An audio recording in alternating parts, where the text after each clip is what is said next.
mean, if you withdraw your support for the president kasi kailangan niyang managot, eh, ginagawa niya pa rin yung kanyang tungkulin.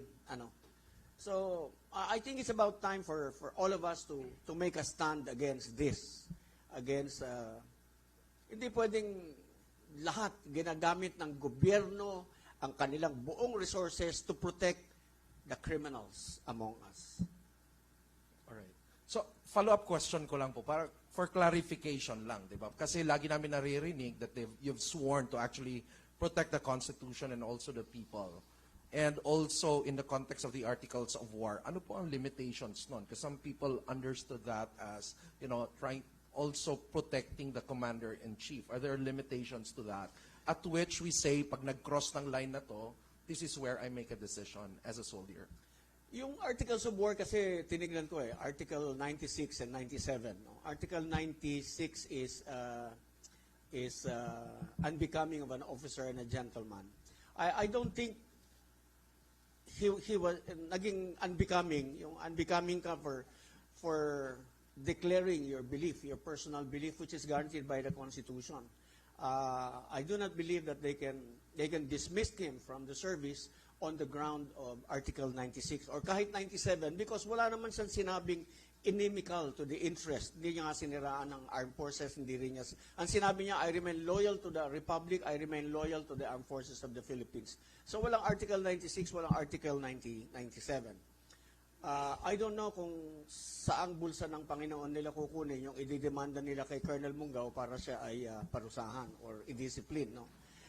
Actually, he is in keeping with his oath, actually. Yun sa akin. No? Ginawa niya dahil siya ay tunay na sundalong Pilipino, na true to his oath, true to his creed. Talagang yun din dapat ang maintindihan. Meron yung pulis at one time yung ordinary policeman na dinismiss nila for also withdrawing his support for the president. I think that has to be corrected as well. All right. Thank you, Jen Virilio. Garcia. Also, Ma'am Penny, I'd like to ask you a question. Kasi di ba may mga panawagan ng mga tao na parang sa AFP particularly or sa mga sundalo natin na you protect us naman, you save us naman from this situation. Ano po sa palagay ninyo? Bakit ganun ang panawagan ng tao? Because hindi nila nararamdaman talaga yung tatag at sigla ng paninindigan. Because even though na meron silang authority, they have the power, the more that ang thinking ng mga medyo may maalam, tulad ko, hindi ko sinasabing maalam ako, ang thinking is parang nakabusal pa rin ang bibig, even if they know a lot of things. Parang full of reservation because of, is it fear? Fear of, because higher ups is more powerful, or fear na mawalan sila ng trabaho, or fear na balikan sila. Maraming takot ang pumapasok sa kanilang isipan. And that's the reason why Filipino people, sa tulad namin, mga simpleng mamamayang Pilipino na lumalaban ng parehas sa araw-araw na buhay, unti-unting nabubuksan ng puso para bumukas ang isipan na magkaisa. Aanuhin mo ang talino't galing mo. Aanuhin mo na napakamaalam mo, pero hindi mo binubuksan ang bibig mo para isiwalat ng mas malinaw ang katotohanan ng kung ano talaga ang lagay ng ating bayan. Kaya, nakagapos, nakapiring, nakabusal. Ang karamihang maalam, matalino, na meron talagang pwedeng magawa.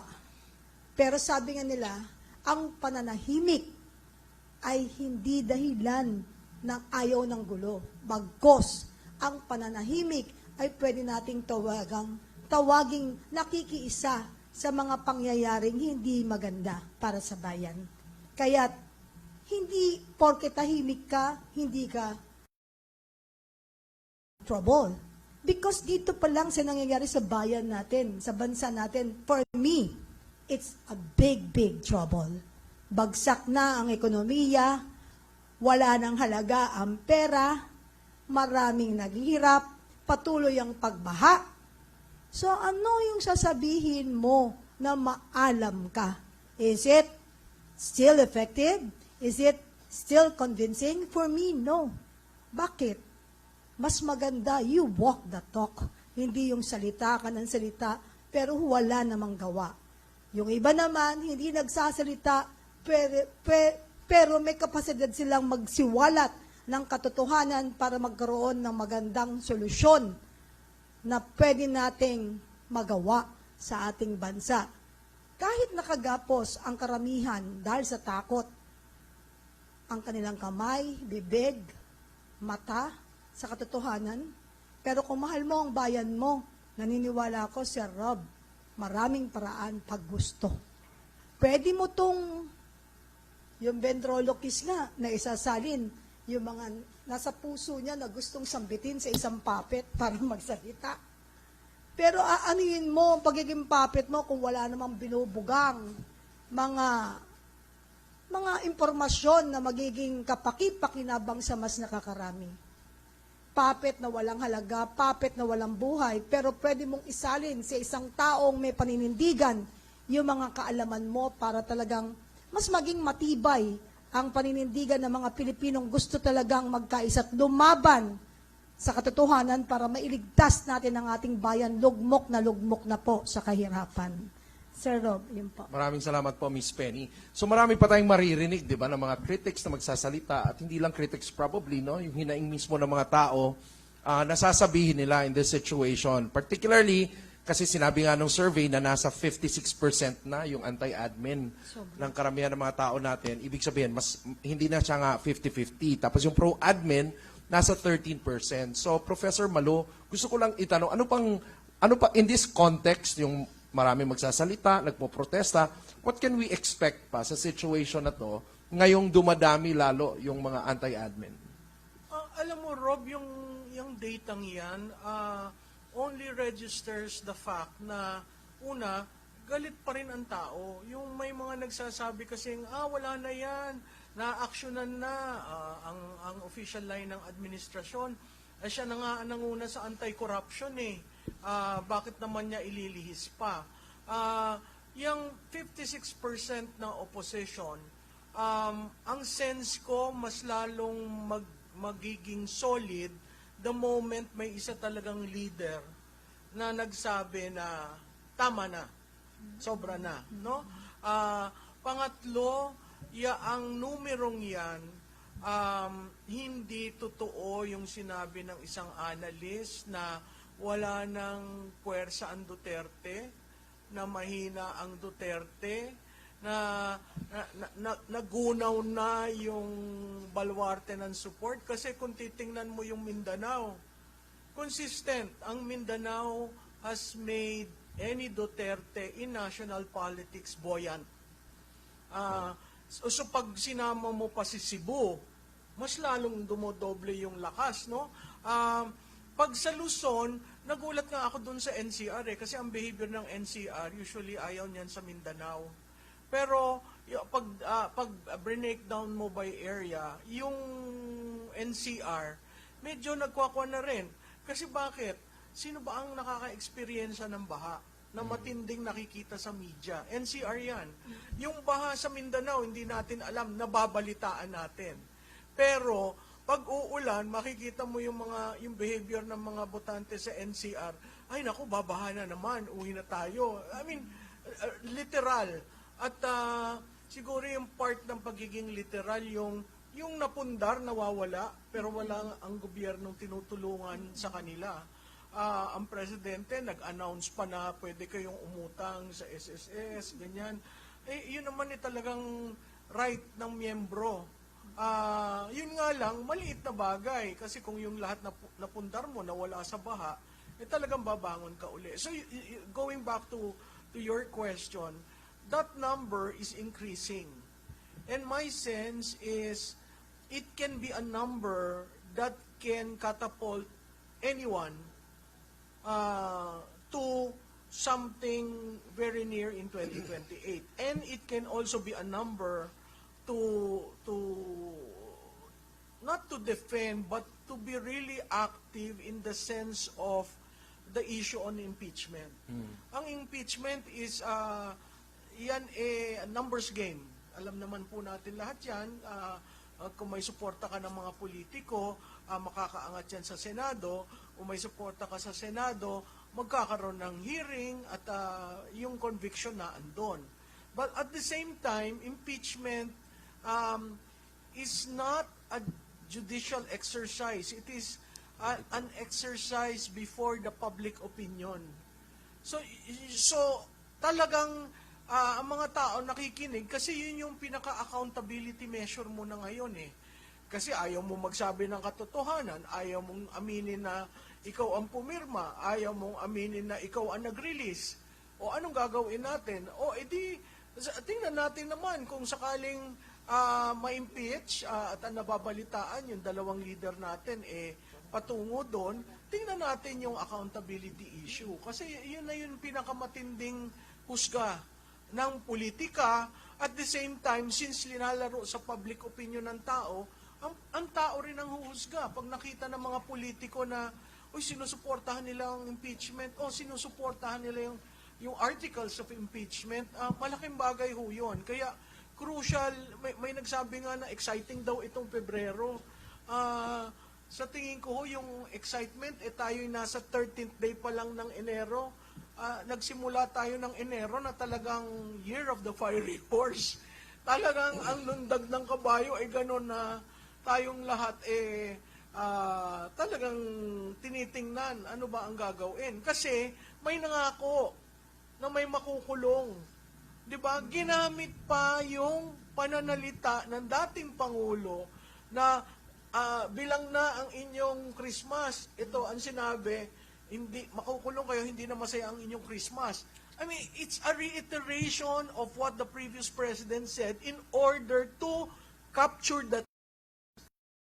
Kaya nga ang sinasabi ko, wag nyo lang tingnan ang approval at distrust, tingnan nyo yung sum total. Kasi pag tiningnan mo yung sum total, lalo na dun sa mga tao sa Malacanang na nagbabasa ng survey, talagang hindi ko alam kung paano mo pababanguhin, patataasin ang resulta ng mga susunod na survey para sa Pangulo.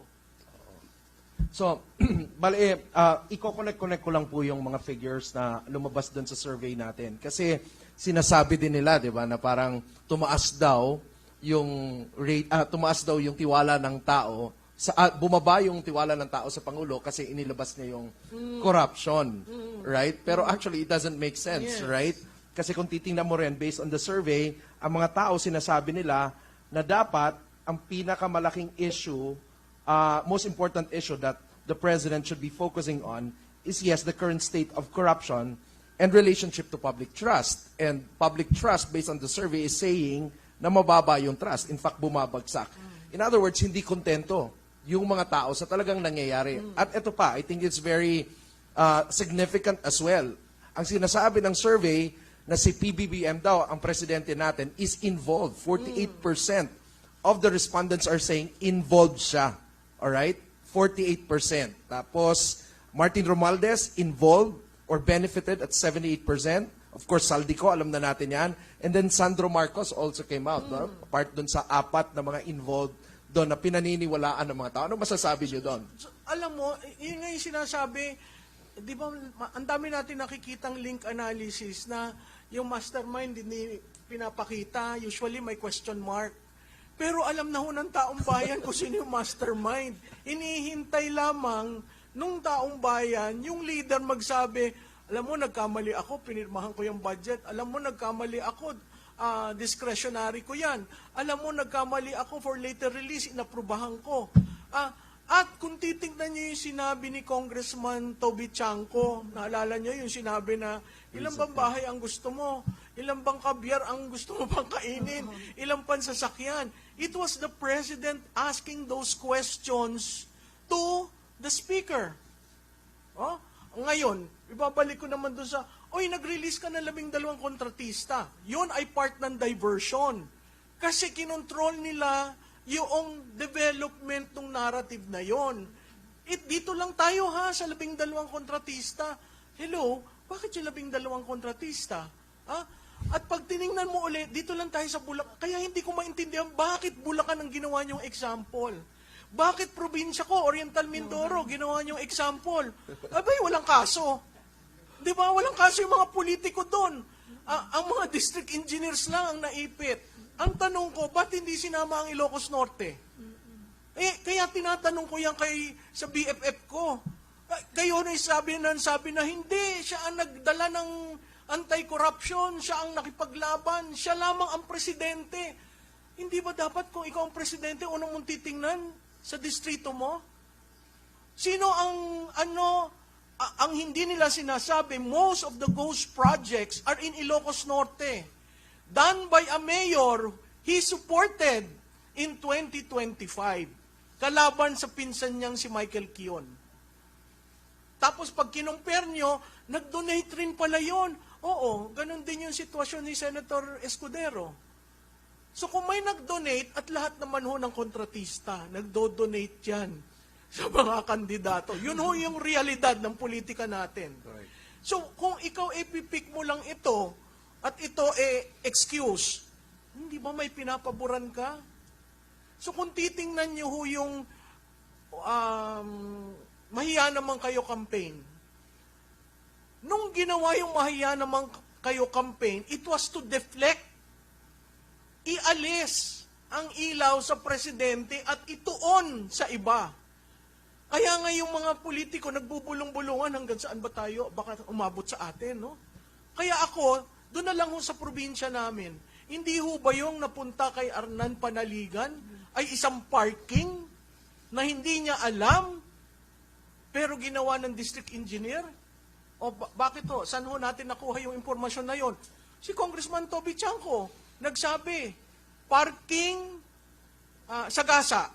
Galing sa kanila yon. Ako nagtrabaho sa Kongreso, ngayon ko lang ho naririnig yan ng parking at Sagasa. Parking, walang pakialam ang congressman, nakapark lang doon, kikita ka ng 3%. Sagasa, sasagasaan ka doon para kung anong project na gusto. So hindi ho totoo yung mga sinasabi na si Presidente nga ang nag-umpisa nito eh. So ang tanong ko, kung si Presidente nag-umpisa, hindi ba si Presidente rin ang pumirma ng budget? Hindi ba sa implementation ang Presidente ang nag-direct sa DBM? Ilabas nyo na yung Notice of Cash Allocation. Ilabas nyo na yung SARO. Diba? May karakter doon sa Blue Ribbon na sinabi nakakuha ng 100 million, I think, or larger, pumunta lamang sa kalihim ng DBM. Na-issuehan ka agad na Notice of Cash Allocation. Ang tagal ho nun, bago lumabas ang Notice of Cash Allocation. So, ako, ang sinasabi ko lang, doon sa tanong ni Rob, ang taong bayan ho, hindi tanga. Para ka kumuha ng rating na ganon, 48% kasama ang presidente, 78% si Speaker Martin. Ano nagsasabi nun? Alam ng taong bayan kung sino yung mastermind. Kaso, karamihan ng gumagawa ng link analysis, natatakot ilagay dun yung picture. Kasi baka mamaya sedition, no? Inciting to sedition. Oh. So yung mga ganon, wala ka naman sinabi, linagay mo lang yung muka. Kaya sabi nung iba, hindi lagyan na lang natin ng question mark. Forever hindi natin malalaman yon. Pero alam natin yung budget. Kaya nga itong out dahil inis sa papel, pero sa implementation magkakaroon ng problema. Bakit ho? Napakataas ho ng MAIP, napakataas ng AIX. Okay? Tapos, abay nakita ho nyo ang DepEd, 1.7 trillion. Anong ibig sabihin yan? Ang school building na kay Secretary Angara. 22 lang ang napagawa mong school building sa isang taon. Paano mo mapupunan yung 170,000 gap? So marami ho tayong kailangang bantayan, lalo na dito sa 2026 kasi i-implement. Ako lang, Rob, ang parati kong call sa Supreme Court, desisyonan nyo na ho yung 2025. Sabihin nyo ng unconstitutional. Kasi ang dami ng evidence na unconstitutional, hindi ko maintindihan ba't ang Supreme Court ayaw gumalaw doon sa usapan na yon. Kasi yun, accountability issue rin yun. Biro mo nawawala, 1.7 trillion for the past 3 years. 1.7 trillion. Imaginein ho nyo yun kung ganong kalaking perang nawala. Grabe. How do you feel about it as an ordinary citizen, Ma'am Penny? Nakakatawa. Hindi na ako nalulungkot eh. Sanay na ng Pilipinong malungkot eh. Dahil talaga yung, alam niyo yung salitang kalye, ako batang Santa Cruz eh, Maynila. Laging sinasabi, ang Pilipino, pinangangakuan. Eh, ito mga spoiled brat to, gusto niyo pa matupad? Di po ba? Kaya nga ang nakakatawang senaryo sa ating mga Pilipino, mas nauunan nating malaman, tayong mga simpleng mamamayan, ang katotohanan hanggang nagbubulag-bulagan pa yung mga ilan-ilan. At ito pa, kayo na rin nagsabi, di ba, Prof? Alam naman nila kung sino. This time, kailangan manawagan tayo sa mga matatalinong taong nakasiper pa rin ang bibig. Bakit? Tumatagal yung sinasabi nilang proseso. Yung prosesong yan, walang patutunguhan yan hanggat nagbubulag-bulagan ang maalam. At nagiging bingi yung mga nakikinig na mas maalam. Di ba? Anong saysay ng iyong talino? Pwede natin yan itago. Pero hanggang kailan pag wala na ang Pilipinas sa mapa? Lugmok na po ang ating bayan. Kaya nga, sabi nga nila, maraming maalam, may dahilan kung ba't nananahimik. Pero dapat hindi lahat ng maalam tahimik. Kaya pasalamat sa mangilan-ngilan na nag-voice out. Sabi nila, shout it out without reservation. Bakit? Kasi kahit kailan hindi mo sila mapiplease dahil alam nila hindi ka nila kaalyado. May mga pleasers pa rin ng mga mangilan-ngilang officials that they thought na hindi sila maaalis because hindi sila kumakalaban. Hindi naman to pakikipaglaban para sa personal na laban. Ito ay pakikipaglaban para sa ating bayan na umiiyak, nagdarahop dahil sa mga sunod-sunod na mga pangyayari na magpahanggang ngayon ay wala pa rin tayong nakikitang kalunasan. Sabi, bago magpasko, bago matapos ang taon, may makukulong. Eh, mas dumadami pa po yung naka-line up na dapat ikulong. Baka pagdating ng araw, bago maaksyonan, wala na pong pwesto dahil ultimo yung pinto ng kulungan, hindi nila alam paano nila nabubuksan sa dami na ng line up na dapat makulong. Hindi po ba? So kayo po sa ating mga viewers po dito sa live podcast, kung meron po kayong mga idea, mga komento, ito po ay meron tayo pong laya na bigyan nyo kami ng parang mga punto na pwedeng maging guide namin para mapadali yung mga gusto ninyong marinig. Kasi solution is already nakalatag. Yung mga ibang nagsasalita, patuloy na nagsasalita. Yung mga gustong makinig, nakikinig.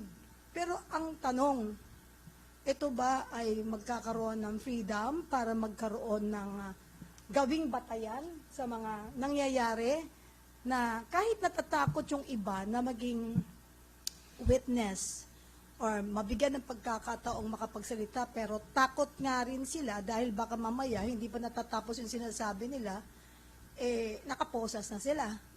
Kasi katulad nga ng sinasabi, katulad ngayon, pag tuwing bubuksan ko, merong kinakasuhan. Pagkatapos yung totoong may kaso, siya pa yung nagko-complain. Di ba? Tapos saan ka nakakita? Merong kakasuhan na isang vlogger na alam naman nating antay sa mga nakaupo, pero saan ka nakakita, nagre-reklamo yun, pero nakaupo siya sa upuan ng pinakamataas, doon sa kung saang departamento ng gobyerno siya nagpunta para magreklamo. Di ba? Updated ba kayong lahat? Nakita niyo? O, kita mo. Sabi ko sa iyo, mga marites yan. Di ba kahapon yon? Saan ka nakakita, nagre-reklamo siya? Official ka, tapos nakaupo ka, pagpunta mo sa departamento kung saan ka nag-file ng kaso, nakaupo siya sa upuan ng pinakahepe ng departamento. Di po ba? Hindi ko po alam yon. Ay baka po best friend po yun ni Kamalu Tequila. Kita mo, sabi ko sa'yo, mga marites to eh. Alam mo, malaking bagay yan nandito yung mga yan kasi nagkakaroon tayo talaga ng guide. Di ba? I did not name names I did not mention any names, but thank you, baka tama yung sinabi nyo. Tanong natin sa best friend. Anyway, katabi ko po yung kanyang BFF, Kamalu, baka gusto niyo susulat. Ay, hindi. Alam mo, ang problema, hindi namin ito linabas, but we did a correlation study between the fall of the trust of the President from the time my BFF became the spokes. There is a direct correlation. Tuwi siya nagsasalita, umuusad. Tuwi, lahat ng banat niya, umuusad ang Pangulo. Kaya nga, ang parati kong sinasabi, ano ba itong ginagawa ninyo sa institusyon? Kasi ako, institutionalist ako eh. Katulad nung nagsalita si Colonel Odi, no? Institution. Pag binasa niya yung sinabi niya, wala naman siyang sinabing mag-resign ka. Kala ko nga, nung nabasa ko, sobra na, bakit wala yung pangatlo? Tapos yung una niyang sinabi doon na allegiance to the Constitution and to the Armed Forces of the Philippines. So anong kaso? Tama yung sinabi ni General Garcia eh. Anong kaso? At clear siya doon. Sabi ko nga, magaling ang nagsulat nito kasi linagyan ng personal. May word hong personal. Withdrawal. Hindi nga niya sinabing President Marcos eh. Mr. Marcos. Diba? So, yung makikita mo that it is a personal statement, bumalik siya, hindi niya sinabing naka-uniforme siya, yung respeto doon sa sundaluhan na andon. So ano yung pagkakamali niya? Parang yung pagposas kay General Pokis. Anong maling ginawa niya? Biro mo yung pamilya galing sa bakasyon, paglabas mo doon sa tube, na andun na yung mag-aaresto sa'yo at pinusasan. At imbis na dalhin sa korte para maibalik yung warrant, idinaan muna sa krame para magpiano. How do you treat? Bakit natin trinatrato ang mga opisyal nating ganon? Yung isa, reterido. Yung isa, active. So ang tanong ko dito sa administrasyon na ito, ganun ba ang tingin nyo sa mga taong nagsilbi? Itong si Colonel Odi yata malapit na mag-retire. Retiring ng May 21 or May 12? Oh. Biro mo, at pag tiningnan ho nyo yung background ng tao, maa-amaze ka. Kasi talagang tinuturuan yung future soldiers, pagkatapos makikita mo kung saan siya galing, kung saan siya nakipaglaban. Nandun pa sa UN Peace Forces. Hindi ordinaryong tao si Colonel Odi para nyo ganyanin. Ngayon, dun sa mga iba na pumupukol na meron namang ibang mga kasundaluhan na opisyal na banat ng banat rin sa administrasyon dati, hindi ko alam anong pagkakaiba nun. Walang banat dun sa sinabi si Colonel Odi. Wala siyang personal na banat. Ang sinabi lang niya, personal withdrawal kay Mr. Marcos. Yun, ganun klarado. Anong mali doon? Dahil hindi tinawag na presidente? Ngayon lang nakikita kong pagkakamali dun sa maghuhusga sa kanya. Dahil tinawag Mr. Marcos, naasar siguro. Tapos sinabi niya, tama na, sobra na, paglaban ang Pilipinas. So, he didn't even say resign. He didn't even call for the soldiers or the rank and file to withdraw support. It was a personal decision. Parang yung mga tumatayo at nagsasalita sa administrasyon na ito, it is a personal decision.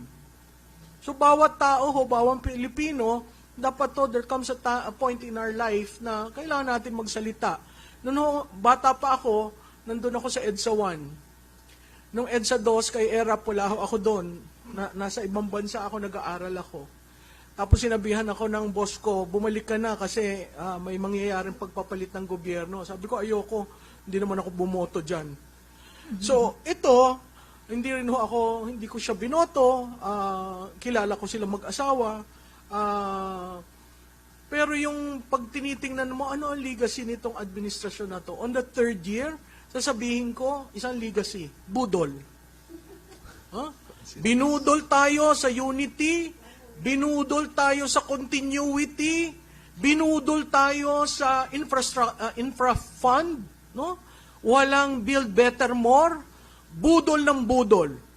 Saan nga nakakita ng governance na budol?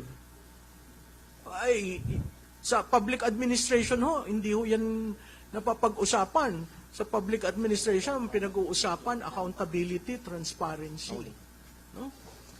Okay, so maraming salamat po, Professor Malu. So, dun po sa sinabi ni Professor Malu, as a soldier and also as a lawyer, ano po masasabi niyo doon? Siguro kailangan liwanagin sa ating kasundaluhan, sa ating kapulisan, yung mga uniform personnel, yung ibig sabihin ng non-partisan, ano. Mas effective ito, mas applicable ito dun sa panahon ng eleksyon eh. You are not allowed to take sides. Okay lang yon during election. Pero after election, sa situation ngayon, I don't think non-partisanship applies. Katulad ng ginawa ni Colonel Odi, katulad ng sinabi ko kanina, ibig bang sabihin, pag nag-withdraw ka ng support sa presidente, you're being partisan already. So I don't think even that prohibition against non-partisanship was violated by Colonel Odi. I think dapat nga at this point in time manindigan tayo. Ipaalam natin, ipahayag natin, sundalo man tayo o pulis o bombero o Coast Guard o BJMP. Manindigan tayo, ipahayag natin ang ating tunay na damdamin na hindi na kami naniniwala sa Pangulo dahil ayaw niyang harapin ang mga allegations sa kanya.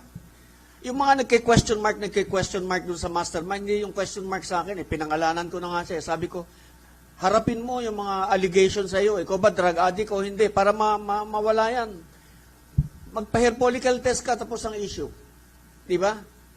Marami eh. Kailangan harapin mo lahat. May kasalanan ka ba? May kasalanan ba yung pinsan mo? Eh di face the music. You have to face the music. Hindi pwedeng gagamitin mo ang resources ng gobyerno, magtatago ka behind it, samantalang ikaw itong pinakapasimuno ng mga nangyayaring malawakang nakawan.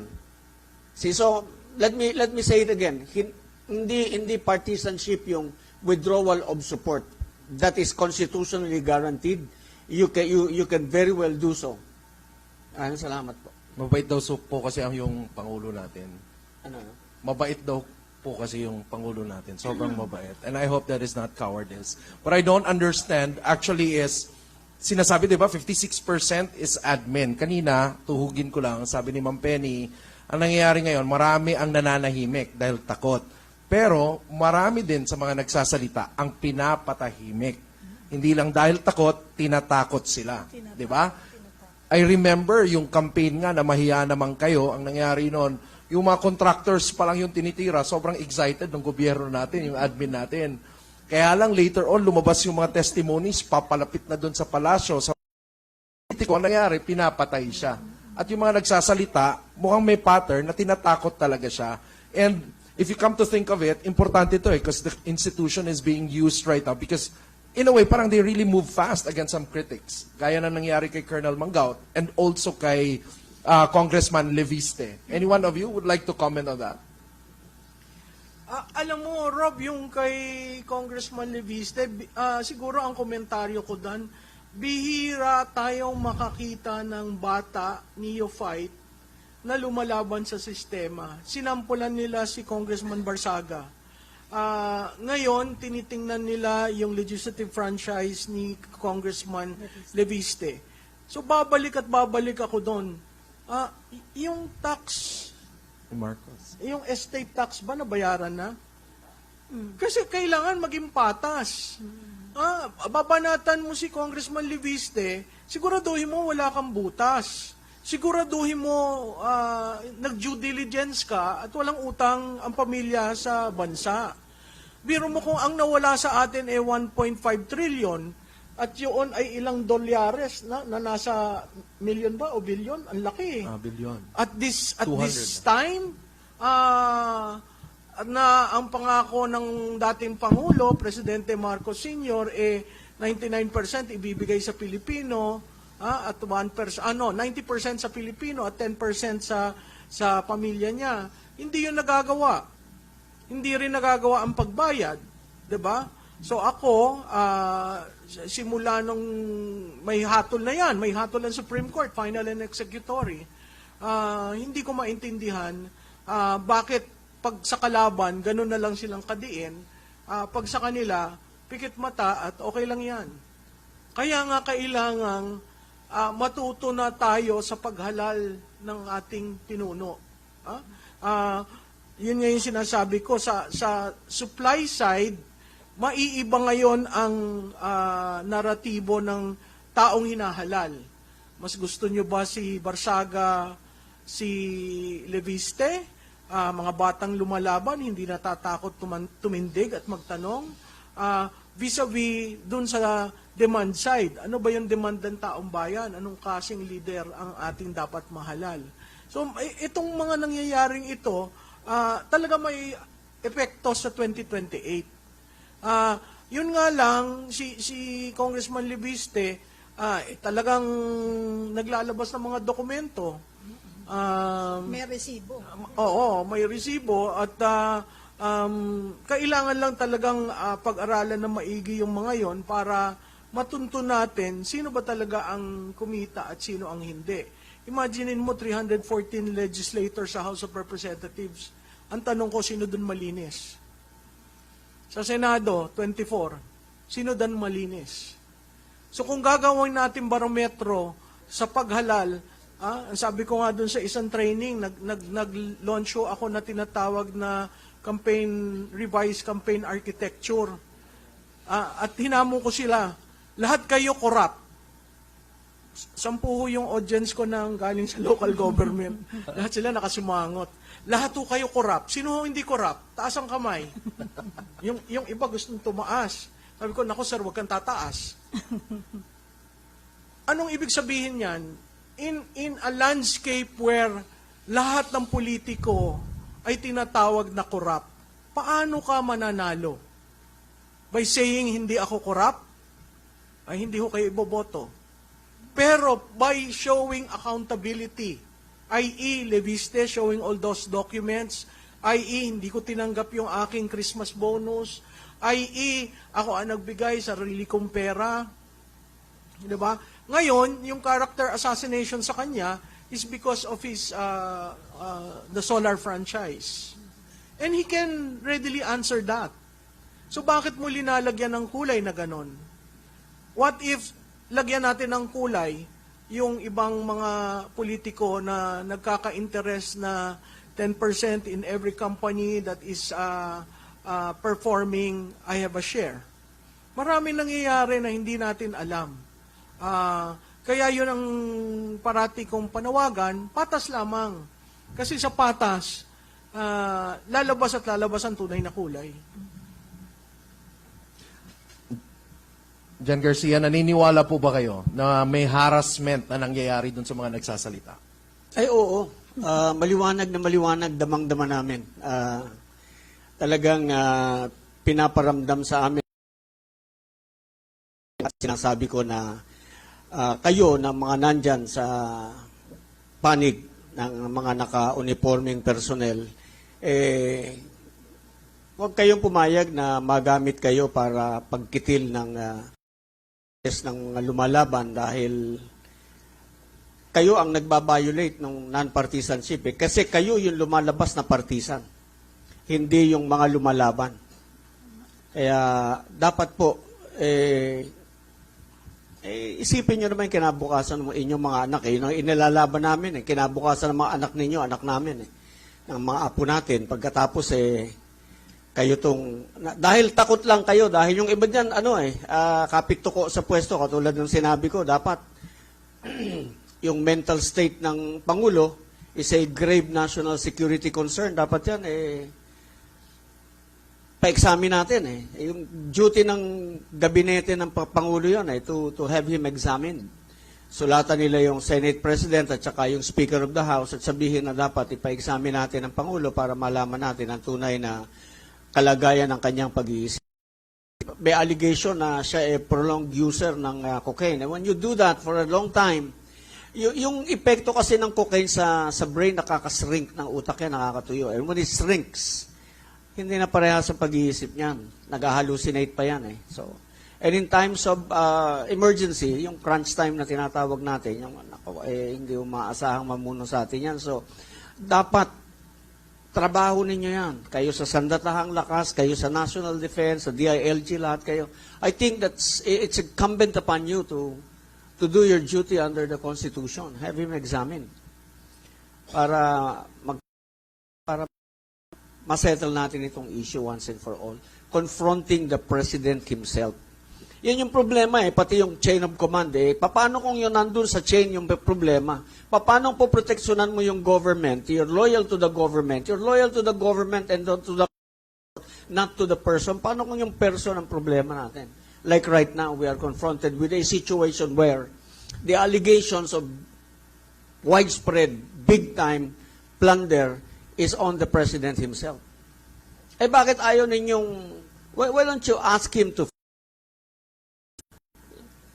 hindi pwede yung shielded ba siya dun sa Hindi ganoon Kailangan para tuloy-tuloy ang negative rating na yan because that's a telling kwan. Hanggang sa I don't know whether abutin pa siya ng 2028 pagka ganyan ang pagbagsak ng trust rating sa kanya. Alright, so may tanong po ako. Magpa-file po ba kayo ng impeachment? Yung Makabayan Black yata file ng impeachment. Kami alam mo, pero kung sa grounds lang, maraming grounds. Sa akin, yung out of office ng presidente, for example, this is constitutional, nasa constitution ito Yung sabi ng presidente, out of office, before you assume your office, the functions of the office of the president, mag-o-oath ka, and this,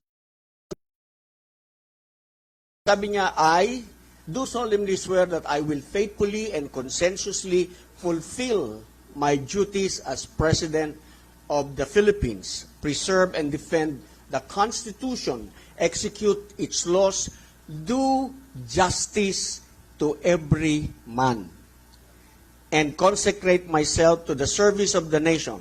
So help me God. Yung duty, yan.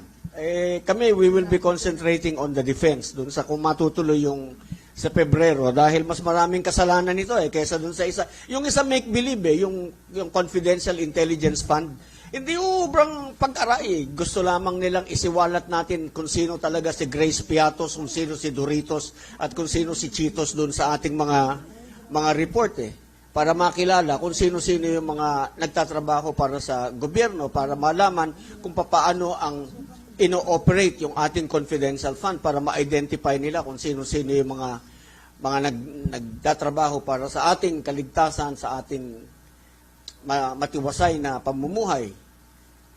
Yung confidential fund ng Vice President, maliit lang po yun compared sa confidential fund ng Office of the President. Si Presidente Digong, nung matapos yung termino niya, nag-iwan ng 2 billion mahigit na confidential and intelligence fund.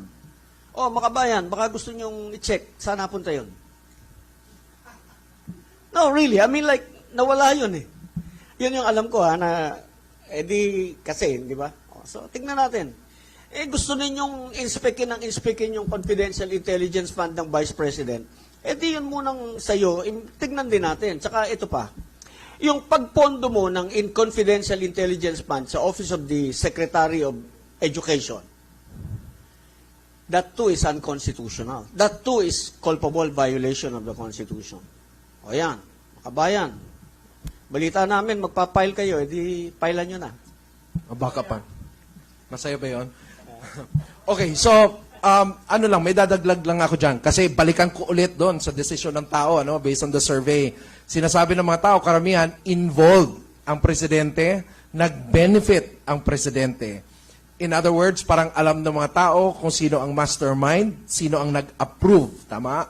And also, ang rating ng presidente natin sa disapproval, nasa 55 na.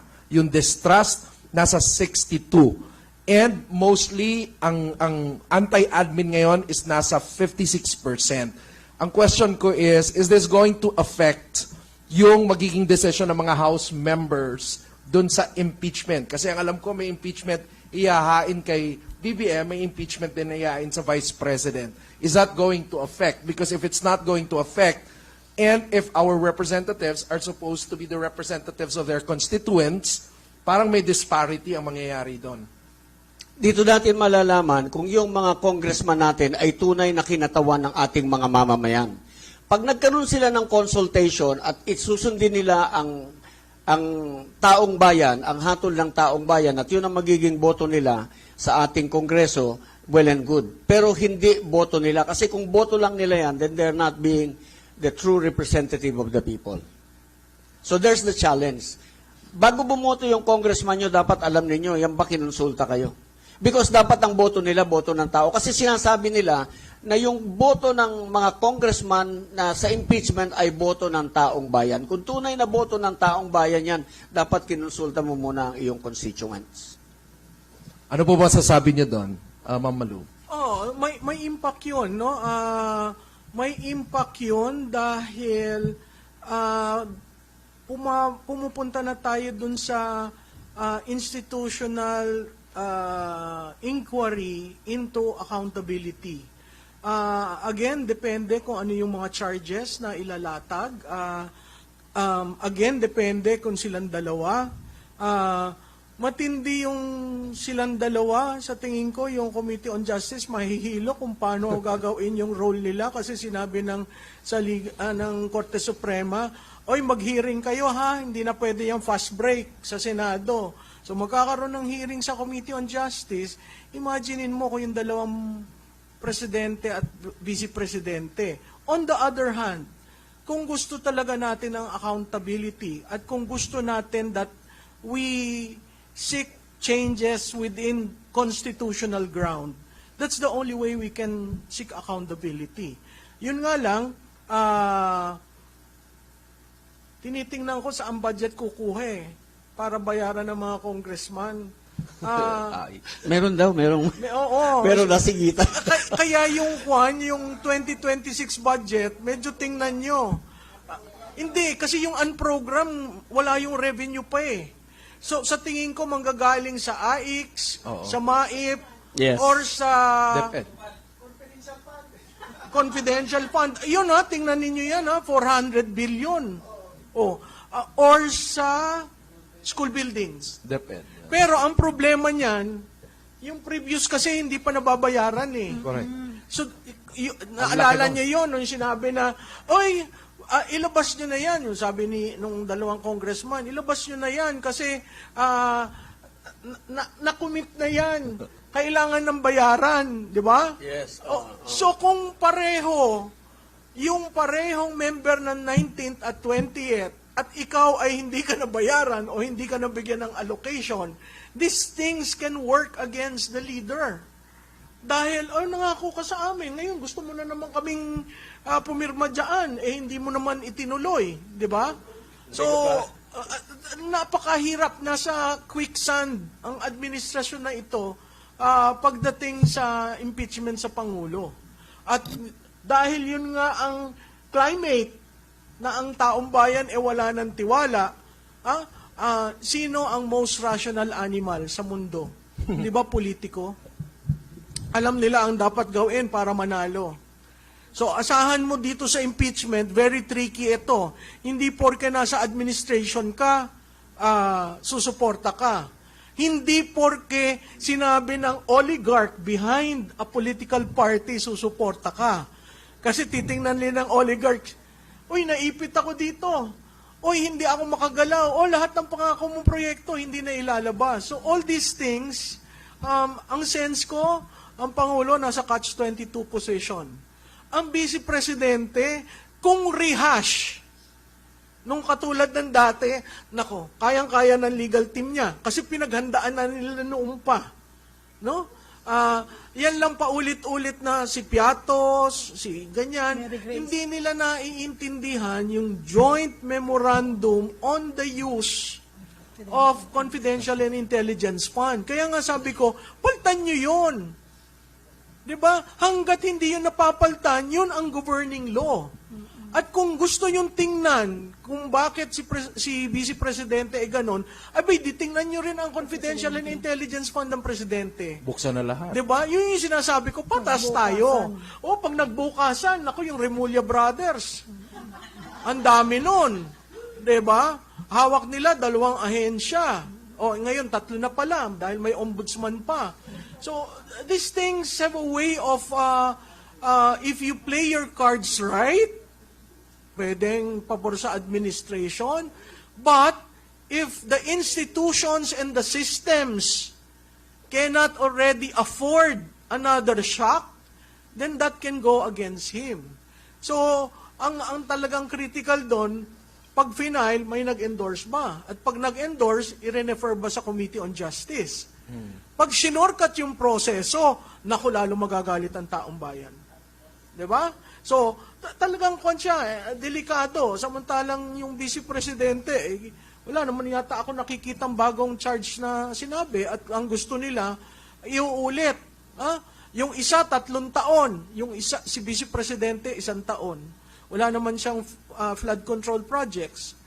Si Presidente, buong bürokrasya. Di ba?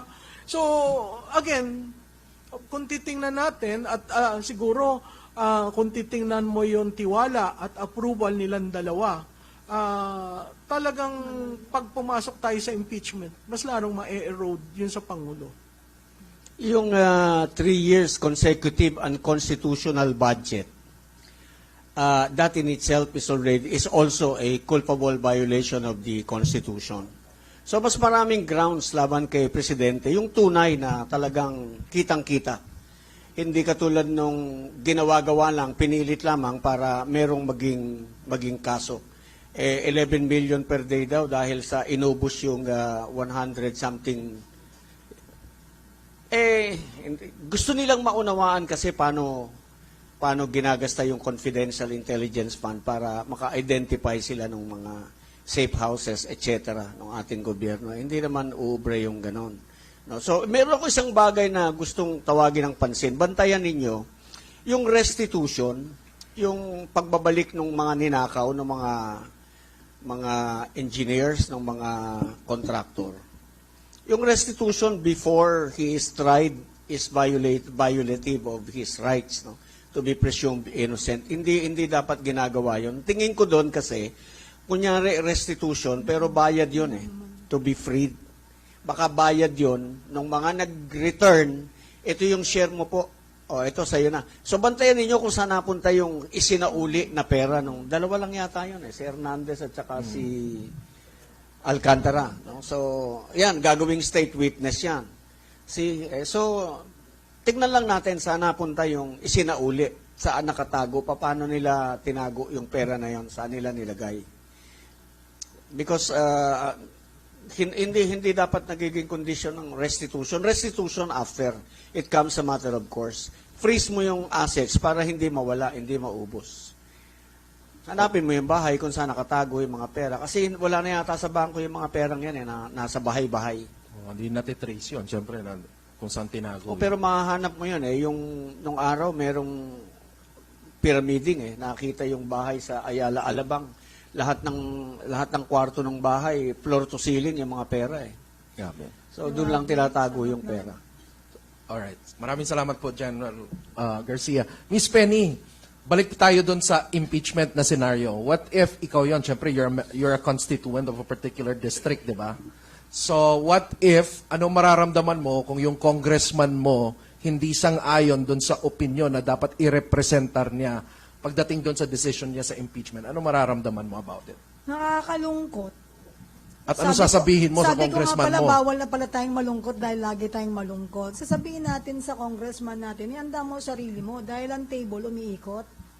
Babalik at babalik yan kasi hindi habang buhay magnanakaw ka.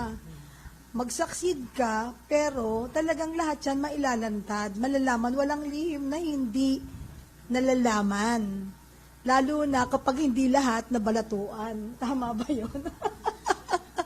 That's reality, di ba? Sabi nga nila, ang matakot ka pag hindi lahat nabahaginan. Dahil may puputak dyan. Ngayon, greedy nga Greediness is talagang magdadala sa iyo sa kalugmukan sa baba. Why? Pag nagbigay ka, hindi sapat kahit kanino. Kasi kapag greedy ka, ang ma-encounter mo, mas greedy pa sa iyo. Lalo na't alam ng pinagbigyan mo kung saan inanggaling ang pinamimigay mo. Tama? Kaya kanina po, pwede ko pong susugan yung kanina, Sir Rob. Okay Sure. lang? Sandali lang to. Kanina, habang nagsasalita si General, si Ma'am Malu, talagang nag-flashback sa akin na hindi ko mapigilan na magkaroon ng comparison doon po sa dati nating Pangulo, si FPRRD, at sa ngayon. Why?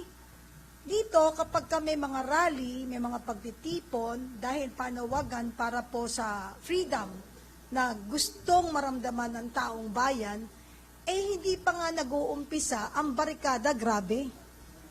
Ngayon lang ako nakakita ng mga bagong alambre, mga wire na bagong bili.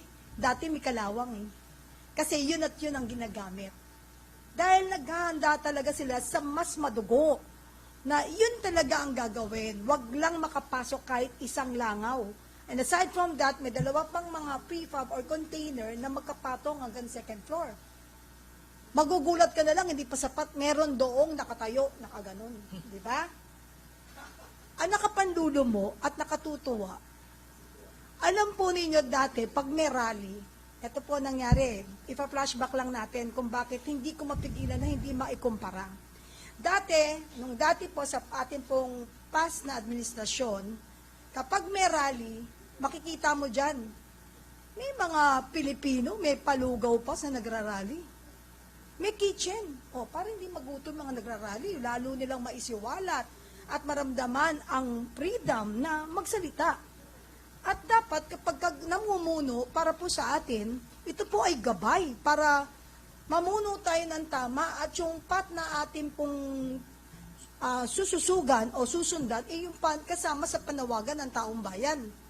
Pero how can you listen and how can you know yung reality at status ng atin pong bayan kung doon pa lang sa bungad, wala pang mikropono, nakabalagbag na yung mga harang.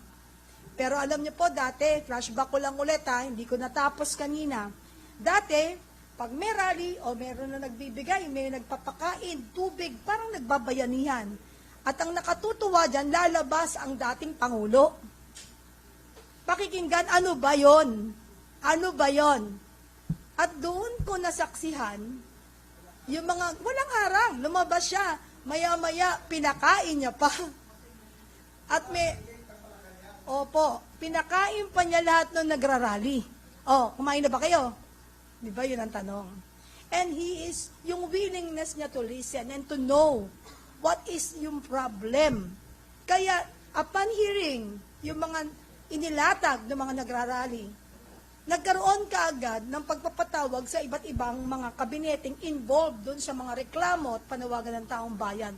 And that is the reason why immediately ramdam ng tao na merong susolusyonan at mareresolbang mga problema.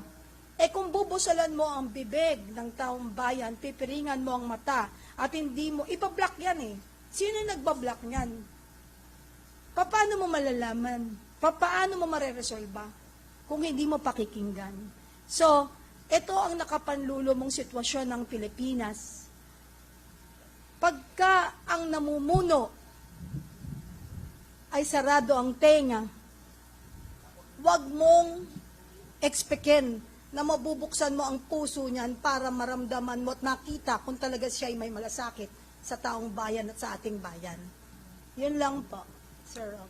Alright, maraming salamat po. Okay, so, actually ngayon may naririnig ako na may movement among citizens, no? Na parang they're preparing to actually tell their mga representatives about this, yung paparating na impeachment. Kasi may dalawang impeachment nga. At sinasabi, may grupo ngayon, that what they're doing is they're district to district, they're collecting evidence after evidence. And in a way, they're saying na we are collecting right now because hindi na enough na parang rally-rally lang.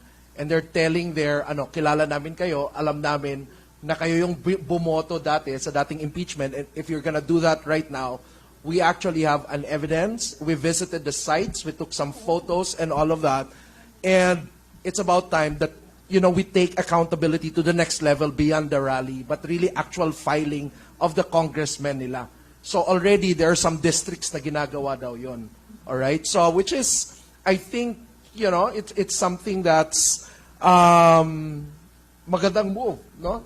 Na ginagawa ng mga tao para talagang alam ng mga congressman na hindi lang ito at the national level ang presidente ang dapat managot. But also, sa mga mismong decisions nila, hindi sila pwedeng magtago doon lang sa mga national issues, but people are already bringing up the accountability level doon sa district level and also evidence after evidence mismo doon. Kasi mas madaling hanapin yung evidence di ba? From the published na data at kung ano ang meron, tapos trace nila yung mga contractors. In fact, they were also saying na may nakausap silang mga local contractors who are also willing to say na ganito yung mga naging arrangements and all of that. So, sana mangyari siya all over the Philippines, no? Hindi ko alam anong extent ng scale ng ginagawa nila, but something is happening right now. Maganda yan, ha? Naalala nyo yung mga botante sa distrito ni Congressman Momo? Sila nag-file na sa ethics, Oo. So, siguro, yung parati sinasabi, how do you remove a sitting congressman? Through ethics ho yan. Not to impeachment, not to the ombudsman, but through the Committee on Ethics, no? At crucial yan kasi kung yung utterances ni Congressman Barsaga na hindi pa siya congressman naging ground for his suspension, imaginein mo yung ghost projects sa distrito. Pag taong bayan na ang nag-file, ang taong bayan ang kumilos, napakalakas ho niyan. Kayo lang naman ang makakaalam kung dinaya yung inyong flood control project dyan Yung DK, mali. Kayo lang ang nakakaalam niyan. So, siguro part ng bayanihan effort, kung ma-document nyo yan, naku Rob, napakaganda niyan. Kasi, probably hindi makakahabol sa impeachment, but it can add to the climate of such period. And when you file cases before the Committee on Ethics, that is already accountability and justice. Kasi hinahanap po natin yung hustisya. Kaya dumadaan tayo sa accountability process kasi kailangan natin ng hustisya. Ang sinasabi nga po nila, ito daw yung bagong people power, although iba-iba, ang tawag nila resibo power. Ang nangyayari, they're collecting the receipts, the everything, tapos at the same time some people at the local level who are willing to actually testify. At dahil dyan, pwedeng mabago ang politika Yung sinasabi nila, malo, parati naman yan nananalo, dynastic, pero pag ang taong bayan ng kumilos, dito sa effort na to, sila rin yung maghahanap ng leader nila. Yeah. Maganda. At least yung leader medyo matatakot, di ba? Na yung mga tao may ginagawa na. Nagising. So ganun ang power natin, di ba? Hindi lang hanggang rally, hindi lang pakita yung galit, but also yung power na meron, pwede nating i-document lahat against sa figures na sinabi, magkano ang napuntang insertion or project na ganito, tapos meron ba talaga kasi may mga geotagging naman. Tapos at your level, pwedeng magkolekta ng evidence, tapos mag-file kayo ng ethics complaint against your congressman kung may nakita kayong mga anomalies. Yun po ang power ng taong bayan, and I think that's going to be very powerful if we scale that in all the districts. Kasi this time around, di ba, you don't need a lot of resources kasi hindi naman national, isang buong body, tapos national ang investigate mo. Isang district nyo lang naman. Okay? So, kaya nga kinocongratulate ko yung grupo na yon. Tapos ngayon daw, they're beginning to ask others na medyo kumakalat na sila, silently. Sorry ha, sinabi ko rito. But anyway, I asked permission to share kung Sir ano. Rob, alam mo, nakakatawa dyan, at saka pabor sa ating mga Pilipino. Because of what's happening now, yung mga nakapwesto, nagkampi-kampi, some of them, most of them, konti lang pa rin nanindigan. Baka dumating ang pagkakataon at panahon, pagdating ng panahon, kumonti yung tatakbo. Konti na lang. Kasi Bulilyaso na lahat ng plano na patuloy, dekada na nang nangyayaring paulit-ulit sa ating bayan. At saka, mag-iingat na yan. Alam nila, identified na sila na gano'n ang practice. You run, you spend money, pero pag nakaupo ka, times 1,000. Hindi lang. Di ba? Bilyonaryo ka. Ginawa nilang milking cow ang posisyon na dapat hindi, sapagkat under oath ka. Maglilingkod ka ng tapat sa bayan, hinalal ka, inupo ka dahil umaasa ang mamamayang Pilipino na isa ka sa magiging parte ng pagbabago ng ating pong bansa. Pero, nasadlak tayo sa kawalan.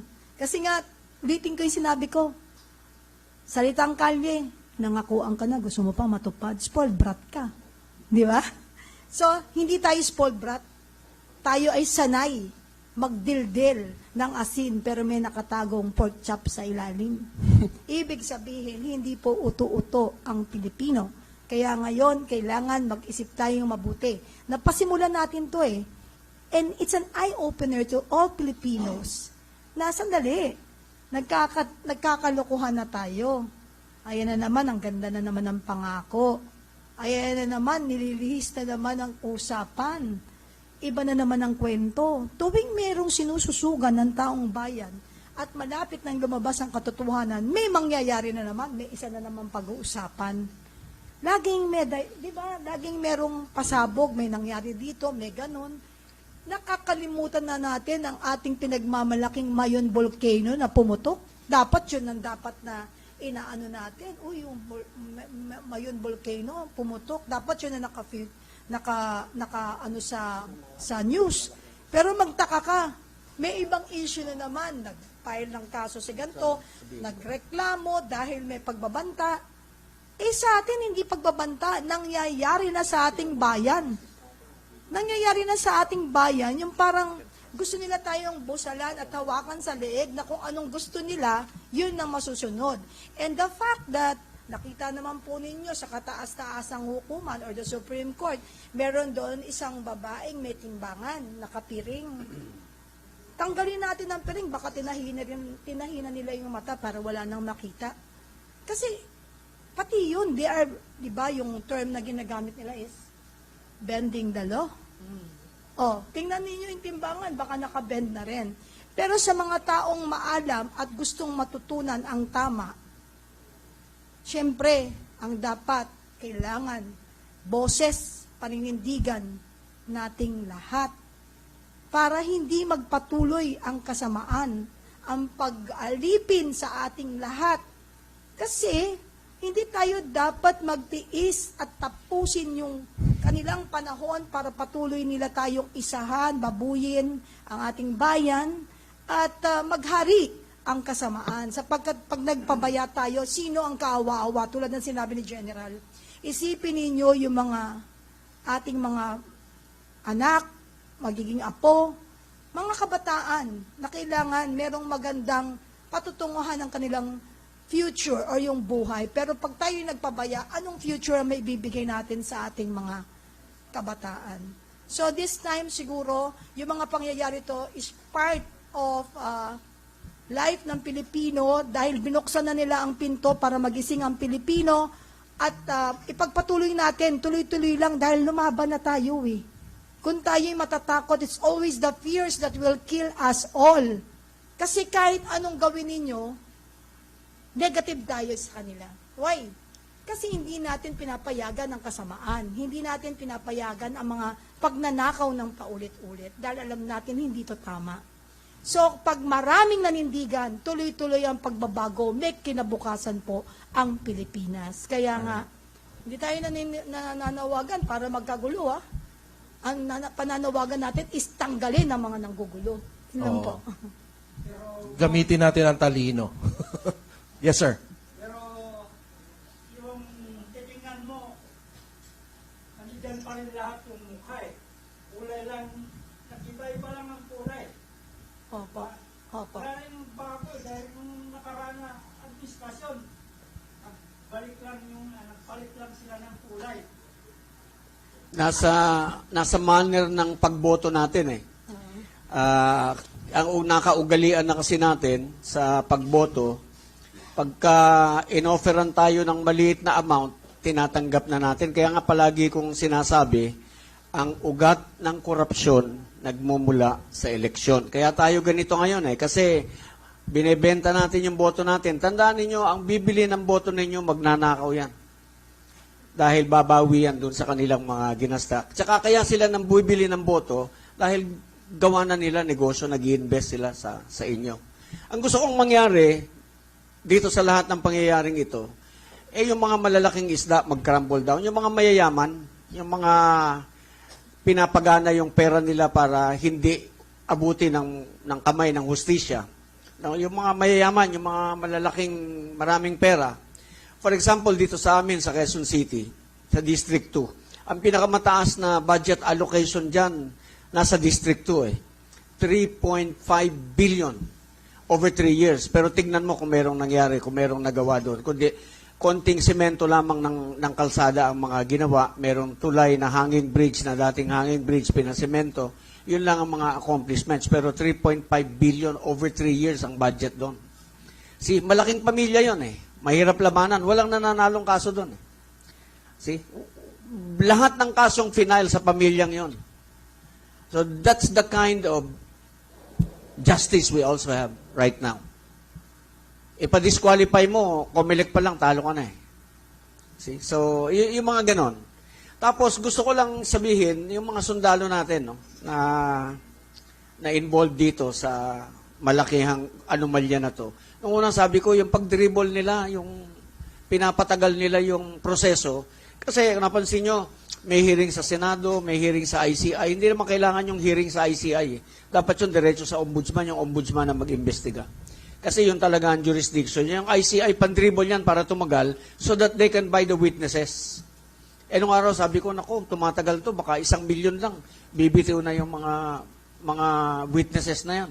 Balita ko, 10 million. Marami na silang nabili, so nababawasan na yung ating mga testigo. So bantayan lang natin itong mga testigo ng bayan na dati nang lumalaban para sa atin na, hindi naman natin masisi dahil takot nila para sa pamilya nila yung nangyayari. Kaya medyo lumalambot yung kanilang paninindigan. Pero sa panahon ng reckoning, I still trust, I still believe in their loyalty to their sworn duty na sila ay tutupad dito para mapanagot yung mga dapat managot sa malawakang nakawan na ito. Grabe na hindi na to yung mga katulad ng araw substandard lang. Kahit yung substandard, hindi na yung dapat Pero ito sobra na, harap-harapan na to. Kaya dapat merong managot. Dapat pakita natin sa mundo na kaya rin nating magpanagot ng Pangulo.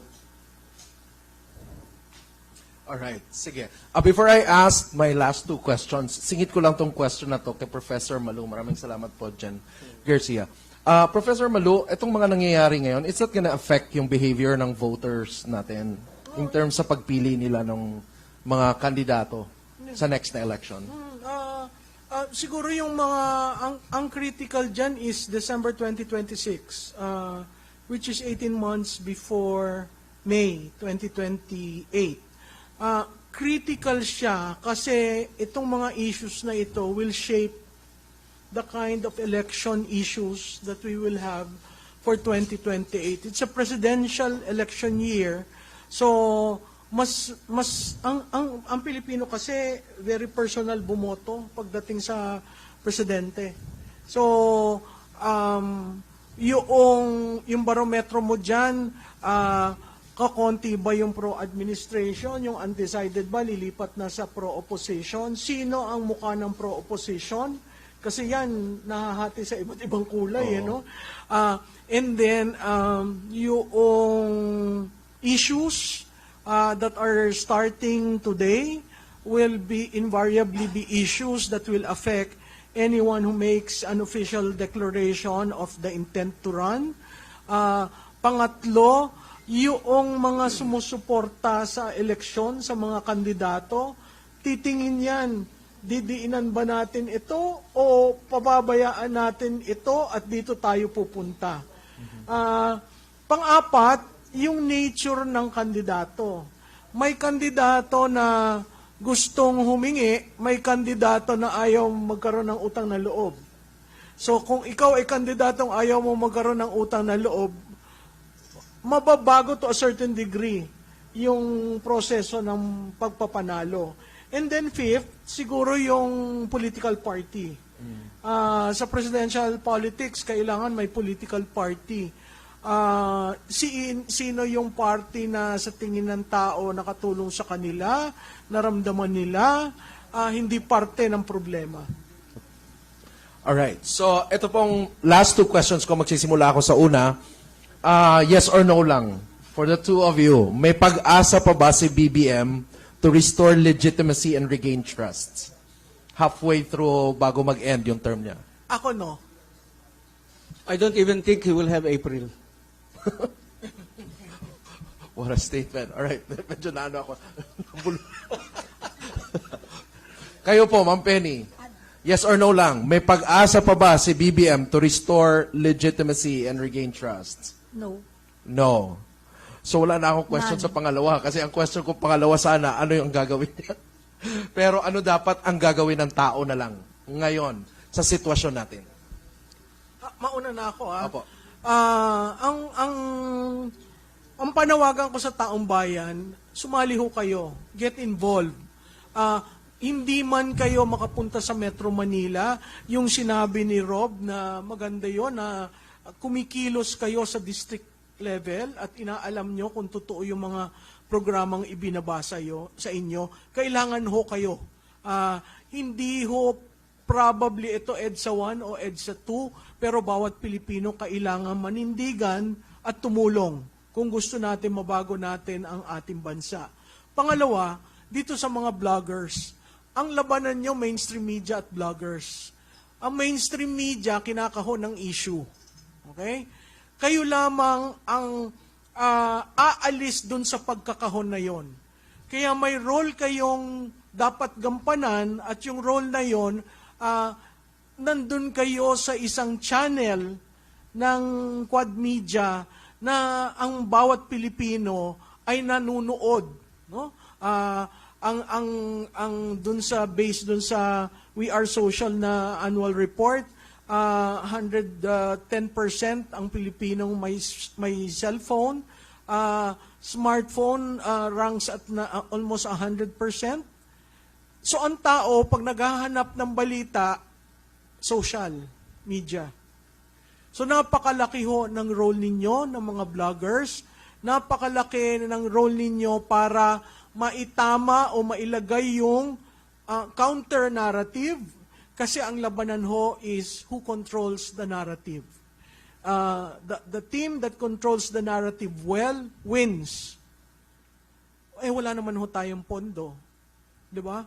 Ang tangi lamang natin meron ay pagmamahal sa bansa. So doon na lang ako doon sa nagmamahal sa bansa kisa doon sa maraming pondo na lahat ng troll behavior ginagawa at lahat ng kabastusan ay ginagawa. Doon na lang ho tayo doon sa magpapakatotoo dahil mahal ang bansa. Kayo po. Marunong naman po tayong maka-distinguish doon sa totoo at sa hindi totoo. Nung araw, pinaniwalaan natin yung may kasalanan si Vice President Sara doon sa Confidential and Intelligence Fund. Kahit na ito wento-wento lang dahil lamang nadala tayo doon sa nadala tayo doon sa Mary Grace Piatos. Ganun talaga yung pag-report. So pinaniwalaan natin yung hindi totoong naratibo pero dahil sa yung paniniwala natin merong nagkasala. So naniniwala ako dun sa katapatan ng ating pang-unawa dun sa tama at sa mali. Yung pong naratibong yung ginawa yun para sa atin. Pero ngayon ito walang naratibo, katotohanan. Totoong totoo. At merong mga taong nagsasalita talaga, may mga pictures, may mga video, nung mga mali-malitang dinideliver sa bahay ni Speaker at sa palasyo. Tunay po hindi gawa-gawa. So kayo na lamang yung maniwala dun sa gusto niyong paniwalaan, pero naniniwala ako na marunong kayong pumili ng totoo at hindi totoo. Hindi po totoo yung mga panlilin lang na como si Saldico ay wala dito at hindi niya ma-authenticate yung kanyang sinasabi, hindi na totoo yung sinasabi niya. Hindi rin po totoo na yung sinabi ni Gutesa ay hindi totoo dahil mali yung pagkanotaryo. May problema ang notaryo pero hindi si Gutesa. Alright? Itong mga ganito, si Amy, for example, sinabi niya drug addict yung kapatid niya. Sabi nila wala daw siyang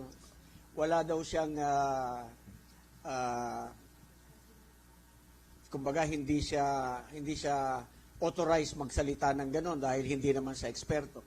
Kapatid po siya, kasama siya, nakikita niya na nagdodroga yung kapatid niya.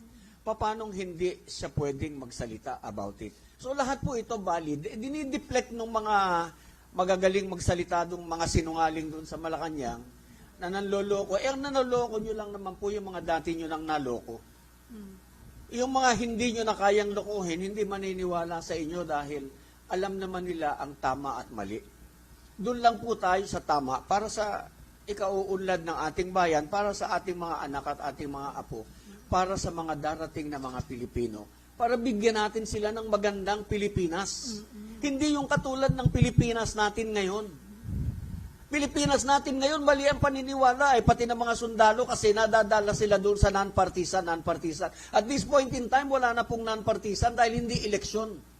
If I withdraw my support to the president, that's not being partisan, that does not make me already kasapi doon sa kabilang partido kung sino-sinong mga partido yung nandiriyan. It only means I withdraw my support for the president.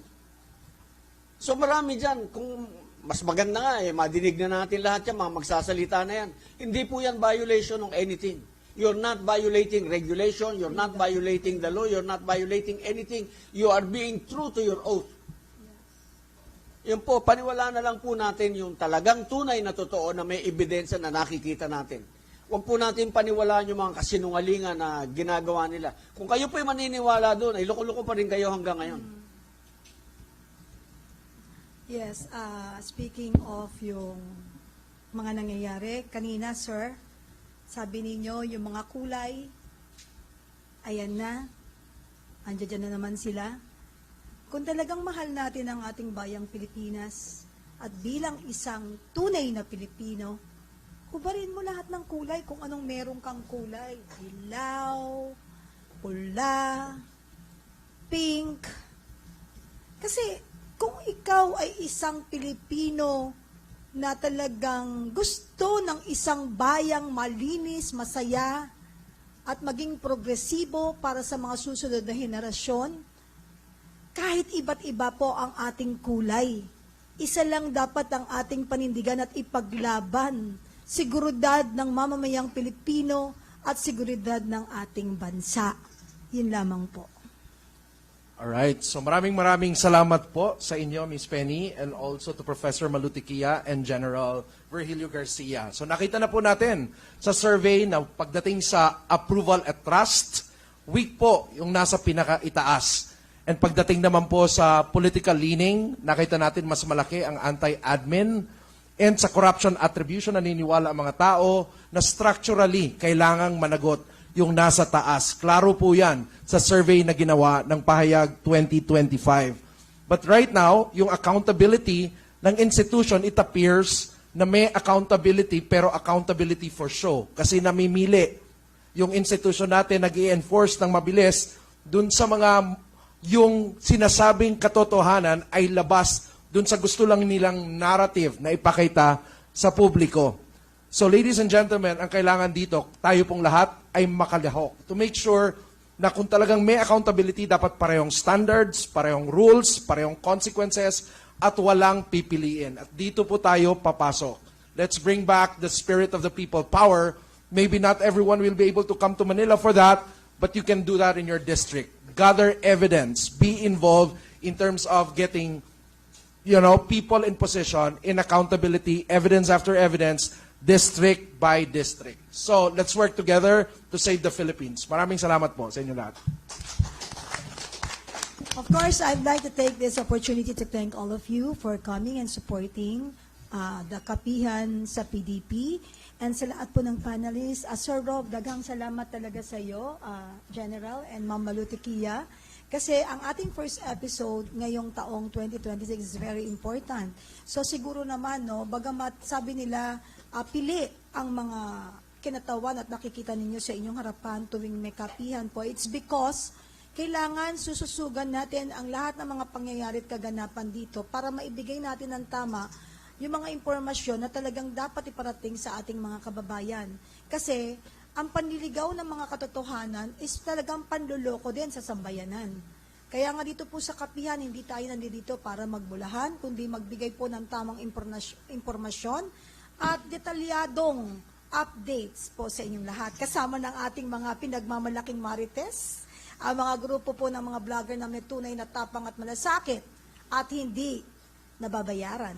Kasi po wala po kaming pambayad sa PDP. Lahat po kami puro volunteer lang po at lumalaban at naninindigan sa katotohanan para po sa ating bayang Pilipinas.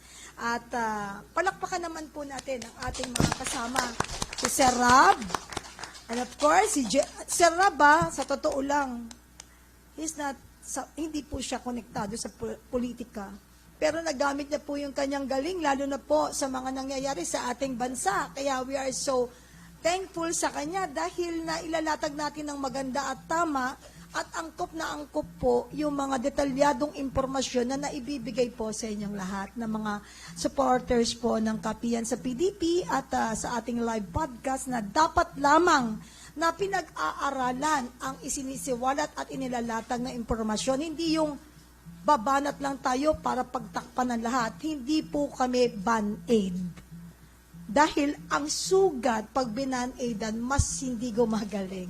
Ilanta dito at pahanginan para talagang gumaling ng tama tulad ng ating bayan na matagal na pong nagdurugo. So, of course, palakpakan naman natin si General Garcia. Salamat po sa pagkakataon na marinig mula po sa boses ng kinatawan ng ating pong, dati pong, what do you call that? Opisyal, no? Hindi ito simpleng tao para sa atin dahil sila po yung ating sinasandalan ng ating pong seguridad ng ating bayan na dapat ganon because all officials po ng government is under oath. Huwag silang lilihis. Kapag lumihis ka, iba na yung loyalty mo, hindi na sa bayan sa somebody na pwedeng magbigay. So, ibig sabihin, bayaran ka. So, you don't deserve na maging opisyal ng gobyerno. Kaya nga, palakpakan po natin si Sir. Dahil makarinig tayo ng salita o mga updates mula po sa isang opisyal ng atin pong nagiging parang it's a problem for us because hindi natin dama yung seguridad natin ngayon hindi katulad dati. And coming from somebody na general noon na magsasalita tungkol sa mga usapin ng paninindigan ng sambayanang Pilipino at ng mga taong gobyerno, salamat po talaga sa inyo pong tapang at malasakit sa bayan.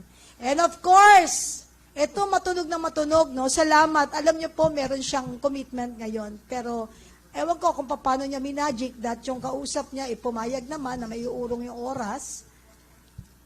Alam mo, favorite siya ng ating, di ba, ng mga vloggers. Kasi, for sure, kapag nakita si Ma'am Malutikia, trending na naman to. At lalong trending na, lalo na at mahal na mahal siya ng mga supporters ng kanyang BFF. Di ba? So, palakpakin natin ang talaga pong eksperto pagdating po sa tunay na survey. Kasi sabi nila, hindi daw totoo yan. Sino ba yung nag-survey? DDS daw. Oh.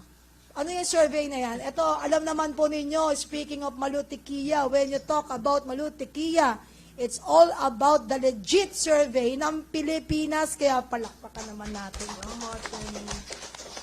And of course, sa inyo pong lahat, Sir King, dagang salamat. At sa lahat ng kinatawan ng PDP na nandito po, kasama po namin dito sa kapihan, kaya naging posible ito para sa lahat ng mga Pilipinong nanonood ng ating live podcast. Kahit simple lang po itong ginagawa natin, sigurado po yung detalyadong impormasyon na nilalatag at naririnig nyo, ito po ay lehitimo at walang halong bola, hindi binayaran, walang presyo, kundi nandito kami bilang Pilipino, naninindigan at umaasang magbabago ang Pilipinas. Kaya maraming salamat po at huwag po kayong mananawa dahil ang laban namin ay laban ng sambayanang Pilipino. Thank you and mabuhay tayong lahat. Good morning and God bless us all. Yay, thank you.